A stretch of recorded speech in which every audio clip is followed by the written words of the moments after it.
అందరికీ నమస్కారం. నాగబాబు ఇన్ఫో ఛానల్కి స్వాగతం. ఈరోజు చాలా పవిత్రమైన రోజు. ఎవరైతే భక్తి శ్రద్ధలతోటి ఆ శ్రీ మహావిష్ణువుని సహస్రనామం విన్నా, చదివినా, ధ్యానం చేసినా కూడా చాలా గొప్ప ఫలితాలు అయితే ఈరోజు ఉంటాయి.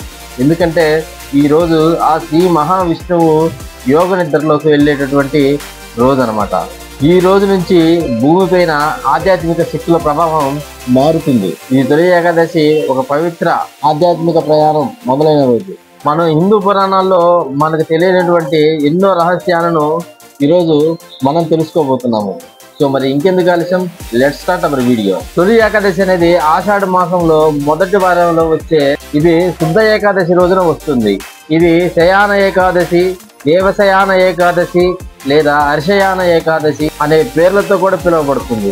ఈ రోజున శ్రీ మహావిష్ణువు యోగ నిద్రలోకి ప్రవేశిస్తాడని, ఈ నిద్ర 4 నెలలు కొనసాగుతుందని, దీనిని చతుర్మాసం అంటారు.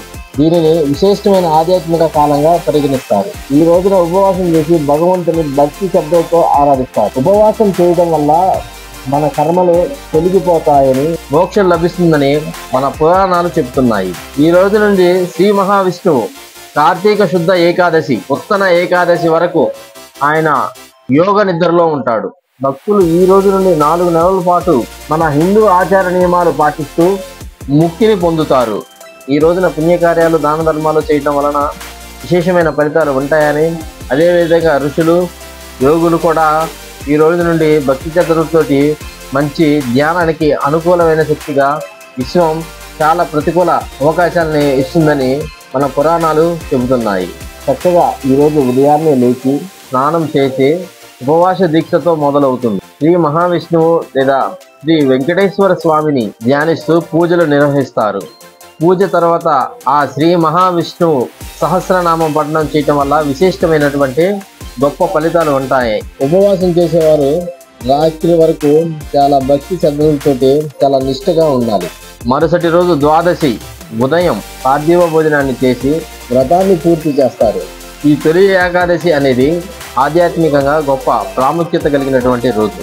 ఇది భక్తుల హృదయాలలో పవిత్రతను కలిగించే, మంచి సంకల్పాలకు శ్రీకారం చుట్టే శుభదినంగా పరిగణించబడుతుంది. మీరు కూడా భక్తి శ్రద్ధలతోటి ఆ శ్రీ మహావిష్ణువుని ధ్యానించి మీ జీవితంలో మీ కష్టాలు, మీ ఆర్థిక ఇబ్బందులు, మీ వ్యాపారాలు, మీ కుటుంబంలో మనశ్శాంతులు, మీ జీవితంలో ఉన్నతమైన స్థాయికి వెళ్ళాలని ఈ Lakshmi Durga cell point Nagababu info channel మనస్ఫూర్తిగా కోరుకుంటూ మీకు, మీ కుటుంబానికి అందరికీ కూడా ప్రత్యేక తొలి ఏకాదశి శుభాకాంక్షలు.